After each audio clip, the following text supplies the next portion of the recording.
around the church, the people develop mental difficulties. Inside the church, the whisper awaits the news, and someone appears to give them. The sun is already down. It's a demon, one that glows and speaks, accompanied by a few others. The bishop's resolve begins to falter as the demon rebukes his every attempt to rationalize the fact that demons have entered the church. You cannot enter the house of God. God is not here. His work might not have been righteous. My life's work is in his name. Your life's work makes him puke. The Lord might not be here for him, but they are. But we love you. We love you. We couldn't be here without you. Let me kiss you. And you know what? I love it. The irony, the karma, nobody over explaining what they mean. Of course, he has been portrayed cartoonishly evil, but this scene is fantastic. Sadly, the show did not end here, but the scene did end with an army of demons flying over the town, so it should end right about now. We then cut to Trevor running to the town square, because he had no plan really. He's finally surrounded and is about to get killed when suddenly a circle of fire forms around him. It's Sypha casting spells. She's called a witch, and as a response she does her own anime character introduction. I am a speaker and a scholar of magic. I serve no demon and I do no evil. And then she uses ice magic to blow wind in the crowd's faces, so that they are unable to move away when she reorganizes the fire to open a path for Trevor. Luckily, they still manage to move away. Well, she really is the Avatar, isn't she? Which does explain why the speaker sent her to why the fuck are you saying all of that? Just reduced to, that explains a lot. I can understand the rest, you fuck. Halfway through, Trevor decides to challenge one of the last priests to a duel, while loudly pointing out how unpriest-like he is. I wonder if the people of the great city of Gracious have ever seen a priest draw a knife before. Apparently the fire and the anime introduction rebooted the settings of the crowd, so they all finally realized the stupidity they were about to commit. And poetically committed to someone more deserving. So, two heretics claimed to not be heretics, and that somehow convinced everyone. Why? Because now that someone says it out loud, the thing that did not make sense from the beginning doesn't make sense? You do know that these people won't subtly change their views just because you, an excommunicated nobody, told them to. Especially now that some beliefs of theirs have been proven, and more are on the way. This scene rests entirely on the fact that the bishop didn't convince everyone that even momentarily, priests holding weapons is fine, which is very lucky. Also lucky that practicing magic is not something all speakers do. So far the only rules that have been given to magic is that you need to move your hands in certain ways and keep your fingers in specific positions. And that was all in this scene. A speaker and a scholar of magic. And that leaves a lot of room to question why don't they all do it. You never told me you were a magician. You never asked. What a bunch of arbitrary knowledge hoarders you are. Oh, there they are. Trevor then proceeds to actually teach them how to defend themselves, how to use long thrusting weapons, 6 in front, 6 behind, and in between. Pikes forward, hold steady. how salt kills demons, Salt kills demons. Don't forget. how holy water burns them, and he even asks Sypha to make ice walls to trap and funnel them. Pretty fucking cool, except none of that should amount to anything, because they can fly at high speeds, and shoot fireballs with so much power they can destroy buildings. They can literally just do a flyby and kill you all. Wait, hold on. Well, priest really could make holy water after all. Holy water is a thing. But crosses aren't. You see, vampires are basically an evolved predator species, so their eyesight is pretty different to ours. Turns out that if you put a big geometric shape right up close in their field of vision, it confuses the shit out of their brains and, makes them panic. What? So holy water is made with salt. then why ask for a priest? Even then, the priest was with the crowd. Should it even work anymore? And if that's all it is, that means the Belmonts have been killing monsters for centuries, and yet they never tested salt water as a way to kill demons. Are they supposed to be stupid? Or have you loaded yourself with silver, crosses, and garlic in superstitious fear? Jesus, how can you possibly criticize the actions against Lisa and the Belmonts when the supernatural is fucking arbitrary? As if the guts of hell didn't raise enough questions. No, not yet. We will burn that bridge when we get to it. Luckily for everyone that the plot arrives. The demons forget how to fly, shoot and use their limbs, and Trevor somehow found buckets of holding. That's a lot of fucking holy water for a small ass bucket. The web's consecrated for fighting vampires and demons. You can consecrate objects to make them hurt demons, but crosses... See? Sign of the cross. Yeah, sure. Also, you didn't need to explain that. You should explain why consecrating the whip makes demons blow up. That's a better question. The demon that killed the bishop is among the trapped and attacks, but Cypher impales him with ice. There's an army of us! An army! Yeah, as it was shown to us. Where are they? Trevor ends him by splitting his head with the whip. And since he's a higher level than the others, he explodes with so much force, Cypher needs to cast ice walls in front of herself and Trevor and the townsfolk who are opposite of her. And she does it faster than she was shown to be able to, which is quite funny because she tried to crush the high level demon with a big ice block, and he escaped because it took too long. Lucky for literally everyone that she couldn't do it faster, because the explosion makes the floor give out right under herself and Trevor.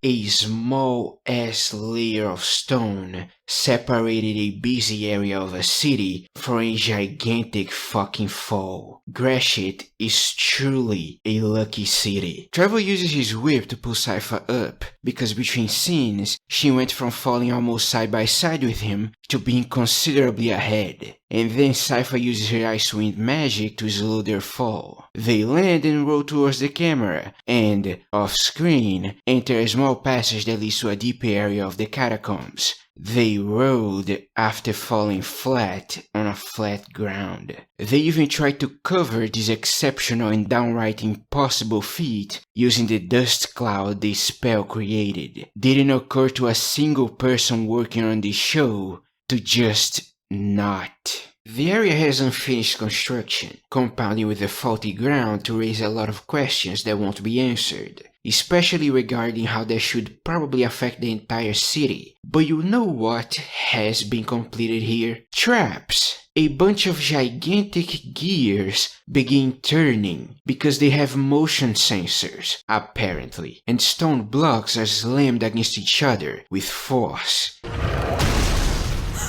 aiming to crush anyone that walks in the middle of the room. Luckily, our protagonists were just a step away from them, literally. They jump to a ramp nearby and land in another faulty floor. Except this time, Cypher saves herself and leaves Trevor to defy gravity. They land on two nearby gears and meet in the metal cylinder that connects them. The plan is to use the whip to reach a scaffold that it shouldn't be able to. Luckily it was blessed by God, so now it is about as long as it needs to be. Cypher goes first, good to see the speakers like to work out at least, and then Trevor Tarzans himself there. He lands in a metal bar a little below Cypher's and it gives out. Luckily not Cypher's, so he can still hold on to the whip and climb to where she is. Sadly, everything gives the fuck out. They survive the first part of the fall because they hold on to the scaffold, and it softens the landing.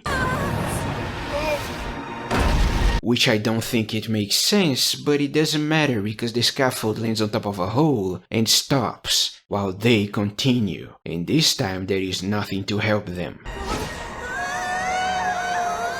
So they should be dead, but aren't. They land exactly where they needed to, in a chamber where a coffin lies. Trevor steps on a plate that is a few meters from the coffin, I don't know why, and that opens it. From the inside, flying, comes Alucard pretentiously. He asks them why they are here. Cypher mentions the legend, Trevor mentions the hole, I mention all of the people that are dying right now, Cypher tells him of Dracula's hordes and what they are doing, and Alucard questions if that's what she believes. Obviously, because of the structure of the conversation, he is clearly questioning the invasion, but Trevor says he's actually questioning the sleeping soldier part. The Dracula's released his horde on Wallachia. That's fact. But that's not what you're asking. No. You're asking if I believe you're some sleeping messiah who'll save us, and no. Why do it that way? For the mystery and conflict. Just interrupt her when she brings up the savior thing. Messiah sleeps under Greshit, the man who will save us from Dracula. Is that what you believe? You demented bloodsucker. Trevor doesn't believe the story and can already tell what Alucard is. You're a vampire. Cypher called him a Belmont, Belmont! so that prompts Alucard into talking about Trevor's origins, and if he cares for the people. The Belmonts killed vampires. Until the good people decide. Do you care? Honestly?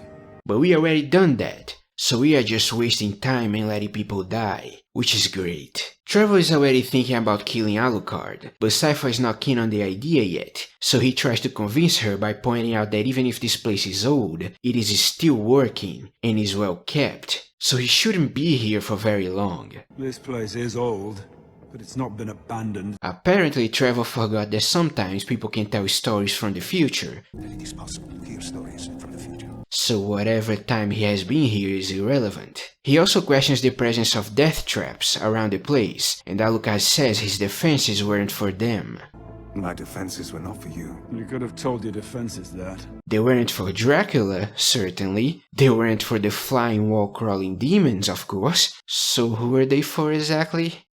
Your mother? Skipping ahead a bit, you call this place your private keep. I've been asleep here in my private keep. Was this place made for you, or did you find it and made it yours? Did these defenses come with the building, or did you make them? You stop adding questions and start answering them. He taunts Trevor into a fight, which I was going to describe, but I really just need to point out that in a fantasy game adaptation the smart move is to tone down the abilities people can have, since they can get out of hand. They could not be bothered to think about that. Trevor should be dead. His family training is worthless. Alucard can fly, has a telepathic kinetic connection with his magical sword, and can move so fast he actually just disappears. But of course, the plot cannot let that happen, so at the end of the fight, Trevor is on the ground and Alucard is about to bite him when it turns out he managed to get a kunai into Alucard's chest. But he doesn't go for the kill, even though he's hellbent on it, because the plot needs to happen. I can still rip your throat out. You can, but it won't stop me. You can still behead him at super speed. He can't do anything about it. I will incinerate you before your fangs touch that. If you use your fire magic on him right now, it will hit Trevor. It's fire. Alucard takes all of this stupidity as the proof he needed to confirm if they are ready to face his father. I am Adrian Tepesh, known to the Wallachians as Alucard. What do you mean Wallachians? How many people know about your origins? There is no way you had a normal childhood, or adulthood for that matter, so who the fuck gave you that nickname? Son of Vlad, Dracula Tepesh. And where the fuck were you when your mother was taken, by the way? Traveling? What a terrible coincidence, huh? He says he's been here in his private keep to heal from the wounds that he got trying to stop Dracula. Cypher sees that as a confirmation of him being the sleeping soldier, and Alucard shows he's aware of the story, including the rest of it, that mentions the soldier meeting with a hunter and a scholar, which Cypher confirms to be the reason why her grandfather wanted Trevor to stay so badly. Do you know the whole story? Yes. The sleeping soldier will be met by a hunter, the scholar. So, hundreds of years ago, someone predicted that Dracula would holocaust the human race. Not why, just that he would. And he would do it in the least cost and time effective way possible, which would leave enough of a window for someone to try and fight back. Thanks to that, and unbelievable coincidence, the last son of a family of hunters would find out about it, just before the city where the hero would be sleeping under was destroyed, and he would decide to go there instead of leaving Wallachia altogether. He would arrive before a group of scholars were killed by a bishop that arbitrarily decided when that should happen. He would save them and help retrieve the only scholar in the group, who should already be dead by then, that could be useful against the invasion. The two of them would survive the unsurvivable and stumble on the wounded soldier that only finished healing after the invasion began, and together they would fight back against the horde. No one told me that.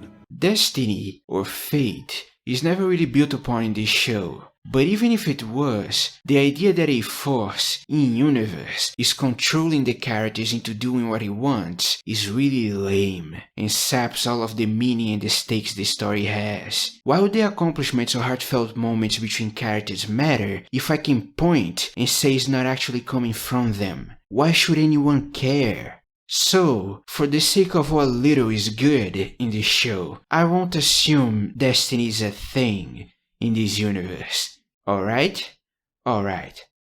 This has to be one of the most contrived ways to put a plot together that I have ever seen. It's all based on extreme coincidences and galactic luck. If a single piece of this went off the rail, if Trevor never comes, if the cut was deep enough to kill Alucard, if the Cyclops had destroyed Sypha's body, if the Bishop decided to kill the speakers earlier, the show ends. Why do anything like that? Why not connect all of this? Why not just have Alucard know the speakers Known to the Wallachians as Alucard. and send them multiple messengers with information about the invasion and where to find him when they arrive? They are nomads. You can just say they were really far away and it took time to deliver the message and get here. And once they got here, why not say that something happened in the extremely old and crumbly catacomb that stopped them from finding him, so they had to stick around and keep their motives a secret, since they are trying to find a vampire. And instead of Trevor and Sypha falling down a hole, why not have them continue the search she started? Find Alucard, bring him up to the speakers, and let him participate in the rest of the events. You can keep the character moments, but have him be there to interact and build the trio dynamic. And lastly, why not make the demons take damage from sunlight to allow all of this to happen? Why complicate and fuck things up this badly? For the sake of keeping the whole prophecy aspect of it. The prophecy you don't even bother to show in full.